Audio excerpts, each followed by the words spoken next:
Taller than you. I'm not taller than you. Inshallah, one day you'll be just as tall. Now, my message has been quite similar all throughout this day. But as I've gotten older, I've added one thing in. So my main things are there's teamwork, there's hard work, discipline, so teamwork, hard work, and then when you do those two and you get it right, then you have fun. Okay, so those three are the main things that I try to live by, especially when I played. So that's the thing that I missed. I missed the team. I miss being around the boys and having fun. But the only way we had fun is because we worked hard together. We had each other's backs on the field. So I understand training's already finished, Coach. We just finished. Hello. See you, brother. So maybe if you guys, if anyone has any questions or. Yes, yes, sir. Who was your favorite All Blacks teammate when you were playing? Ma'anon. Why? The chemistry was insane. Why? Because he was so funny. and he was always mocking someone, teasing someone, usually me. But and the thing that there's a couple of guys, but Scucks, because even though we were challenging for the same jersey a lot of the time, we had brotherhood there, and it was about respect. And it taught me that to value working hard even when you may not be starting, and working hard for them, and then they'll do the same thing for yourself. So he was probably my favorite teammate, but the guy that I love to play with or be in the same room with him is a guy called Kevin Nialam. You know Kevin Nialam? So he may not have been the best player. He was a great player, don't get me wrong, but what he taught me was how to be a better man. You know, and I think that's very important in the team environment. We should always strive to set the standards from a player point of view, but as a man, as a lady, because that's what rugby can do. You know, if you set the standards morally and be a good person, you get a lot of respect, and that's what Kevin Nialami done for me. Any other? Yes, Doug. We had like a tournament next week. What do you usually do when you're like anxious or maybe?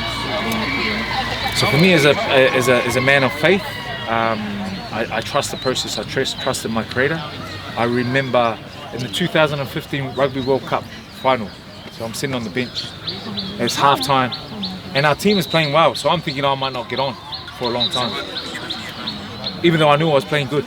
Coach turned to me and he said, "Are you ready?" At half time, I'm walking down, and I'm so nervous. You know how nervous I am? We go in the shed and I go out. I don't even listen to the team talk. I miss the team talk, so I'm out there warming up by myself.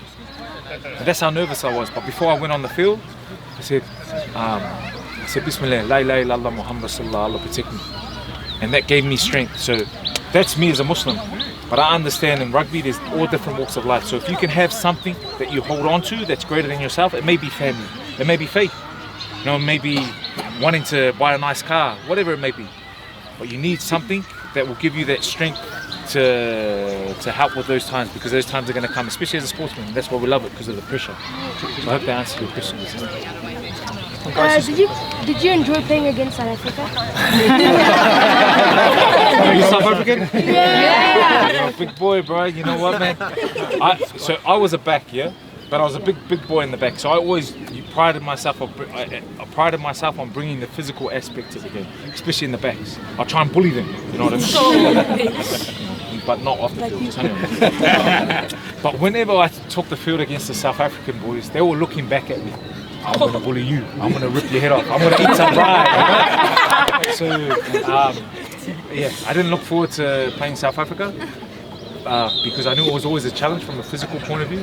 And I knew that I was always going to have a big ice bath the next day. But we always won. Any other ones? Yes, ma'am. How much does it take to go pro? It's a lot of effort. It's a lot of effort. But the cool thing is, if you go down this path of trying to be the best rugby player, for example, that you can be, you have to be a good teammate. You have to have discipline. You have to have perseverance. You have to, go through hard times. And when you go through those things that you learn in that space as a rugby player, they transcend into any walk of life. So if that's what you want to do, believe in it. Go wholeheartedly into it, but just understand that if you don't make it as a rugby player, you can make it as a businessman. You can make it in any way of life, because that's what it teaches us as sportsmen, as rugby players. What do you eat for breakfast? Hey. I like this guy. I like where you're going, bro. I love my food, man. I love my food. And that's, you know, Malaysia is some of the best food in the world. Would you agree? You just get your bowl of rice and then there's 5 different dishes. There's Indian, there's Chinese, there's Malaysian. So breakfast, I would, if I did have breakfast, a lot of the time these days I don't really have breakfast. I just have a coffee.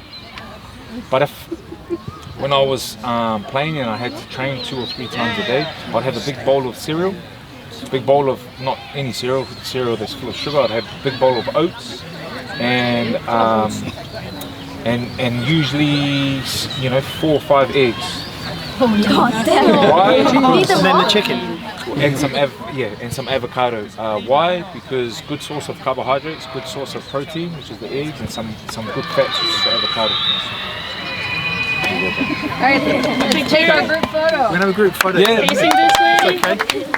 Perfect. Alright, be silly, go! Sonny, could you do us one favour? Yes. We just awarded the trophy to Player of the Day, Yep. who is the young lady at the back, Ira. I'm delighted if you could re-award that to Miss Ira, who is the most amazing lady you've ever seen. She is behind the sky. Yes. Okay, so today's player of the day goes to Ira. Why? Because rugby is a sport for everyone, and obviously she's great at what? The liner. So keep doing your thing, Ira, and yeah, we're all proud of you.